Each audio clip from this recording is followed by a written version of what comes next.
8월 20일 금요일입니다. 사무엘상 28장 막장 인생이라는 주제로 말씀을 나누겠습니다. 먼저 기도로 시작하신 후 성경을 1회 3일 읽기 바랍니다. 꾸준한 영성 훈련은 당신의 인생을 변화시킵니다. 말씀 다 묵상하셨습니까?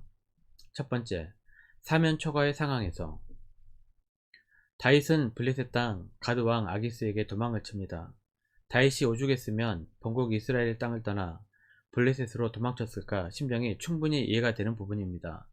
하지만 이러한 일로 다윗이 직면해야 하는 많은 문제들이 생깁니다. 1절입니다.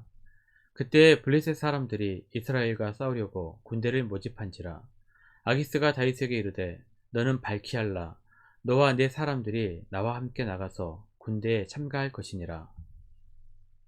아기스 왕은 이스라엘과 전쟁을 준비하면서 다윗에게 전쟁에 참가라고 명령합니다. 다윗은 이럴 수도 저럴 수도 없는 상황에 빠지게 됩니다. 만약 이스라엘과 전쟁을 하게 된다면 이스라엘의 왕이 될 자격은 영원히 상실하게 됩니다. 반대로 전쟁을 고부한다면 블레셋에서 이스라엘 간첩으로 몰려 죽임을 당하게 될 것입니다. 다윗의 대답으로 미루어 보아 몹시 고민스러웠다는 것을 알 수 있습니다. 2절입니다. 다윗이 아기스에게 이르되 그러면 당신의 종이 행할 바를 아시리이다 하니 아기스가 다윗에게 이르되 그러면 내가 너를 영원히 내 머리 지키는 자를 삼으리라 하니라. 다윗은 굉장히 애매모호한 답을 합니다. 똑똑한 아기스 왕은 이렇게 애매하게 피해가려는 다윗에게 최고의 지휘관의 자리를 주겠다고 방점을 찍어버립니다. 우리의 삶 속에서도 이러한 사면 초과의 상황을 겪게 되는 일을 만날 수가 있습니다. 고린도후서 4장 8절입니다. 우리가 사방으로 우겨쌈을 당하여도 쌓이지 아니하며 답답한 일을 당하여도 낙심하지 아니하며. 하지만 우리가 낙심하지 말아야 할 이유가 있습니다. 출애굽기 14장 13절입니다. 모세가 백성에게 이르되 너희는 두려워하지 말고 가만히 서서 여호와께서 오늘 너희를 위하여 행하시는 구원을 보라. 너희가 오늘 본 애굽 사람을 영원히 다시 보지 아니하리라. 이스라엘 백성들도 앞에는 홍해가 가로막고 있고 뒤에는 애굽 군사들이 쫓아오고 있어 사방이 우겨쌈을 당했을 때 모세는 하나님께서 너희를 위해 행하시는 구원을 바라보라고 했습니다. 사면 초과의 상황에서는 하나님께 엎드려 맡겨야 합니다. 그리고 하나님의 구원의 손길을 기다려야 합니다. 29장에서 보겠지만 다윗은 예상치 못한 일로 이 난처한 상황에서 빠져나오게 됩니다. 블레셋 장수들은 다윗이 전쟁에 참가해 최고의 지휘관 자리에 오르는 것을 시기했던 것입니다. 다윗이 전혀 예상하지 못했던 방식으로 하나님께서 길을 열어주십니다. 다윗이 머리를 굴리고 여러 방법을 생각해 봤겠지만 블레셋 장수들의 시기로 빠져나올 수 있다고 생각했을까요? 이것은 하나님께서 다윗을 구원해 주신 것입니다. 우리도 사면초가의 상황에서 하나님의 구원하심을 지켜보시길 바랍니다. 우리가 손쓸 수 없는 어쩔 수 없는 상황을 직면한다면 엎드려 간구하라는 하나님의 사인으로 여기시길 바랍니다. 두 번째, 막장 인생. 3절입니다. 사무엘이 죽었으므로 온 이스라엘이 그를 두고 슬피 울며 그의 고향 라마에 장사하였고 사울은 신접한 자와 박수를 그 땅에서 쫓아내었더라. 이스라엘의 영적 지도자 사무엘이 죽은 후 사울은 이스라엘 안에 있는 모든 점쟁이들과 무당들을 쫓아냈습니다. 뭔가 개혁을 하려고 한 것 같지만 하지만 실제로 이 모든 것은 정치적 쇼였습니다. 아마도 자신이 선지자 사무엘이 가졌던 영적 지도자의 존경과 권위에 대한 욕심이 생겼던 것 같습니다. 블레셋이 전쟁을 일으키자 사울은 몹시 두려워합니다. 전쟁의 요구를 하나님께 묻지만 아무런 답이 없었습니다. 6절입니다. 사울이 여호와께 묻자오되 여호와께서 꿈으로도 우림으로도 선지자로도 그에게 대답하지 아니하시므로. 사울 옆에는 선지자도 없고 제사장도 없습니다. 제사장들은 다 죽여버렸고 선지자 사무엘이 죽기도 했지만 사무엘 생존에 버림을 받았기 때문입니다.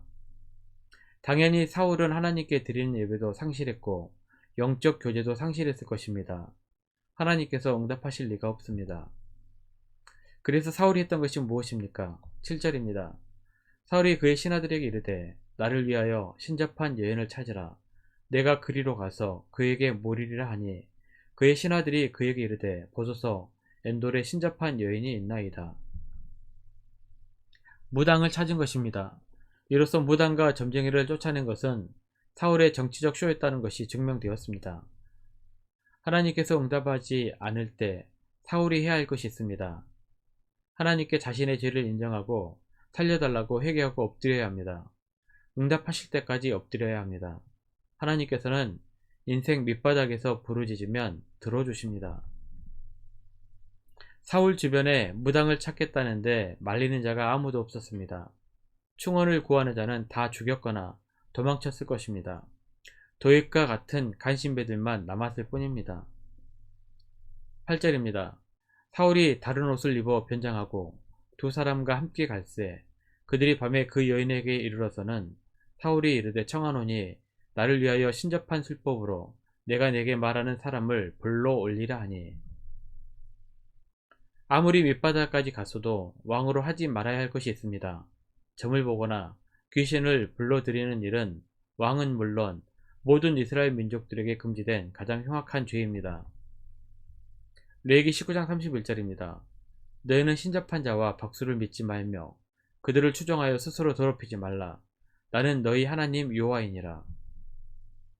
무당은 사무엘의 탈을 쓴 악력을 불러옵니다.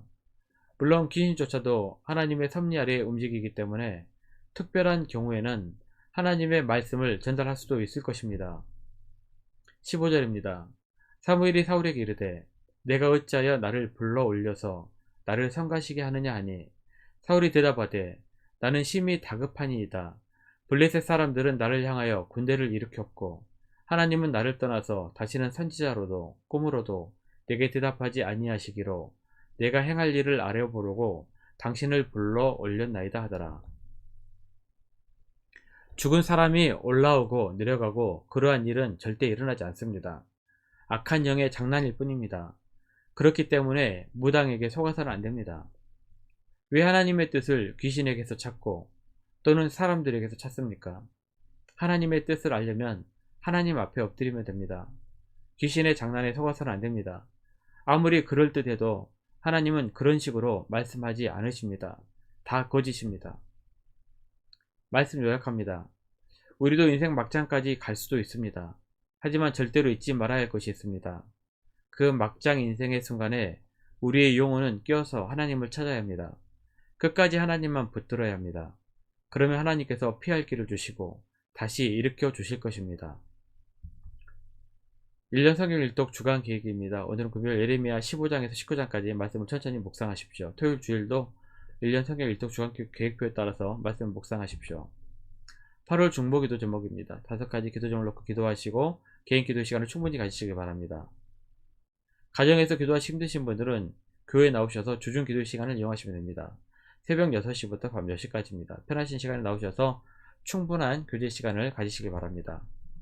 하루 30분씩 최선을 다하시기 바랍니다. 그러면 여러분의 삶이 변화될 것입니다.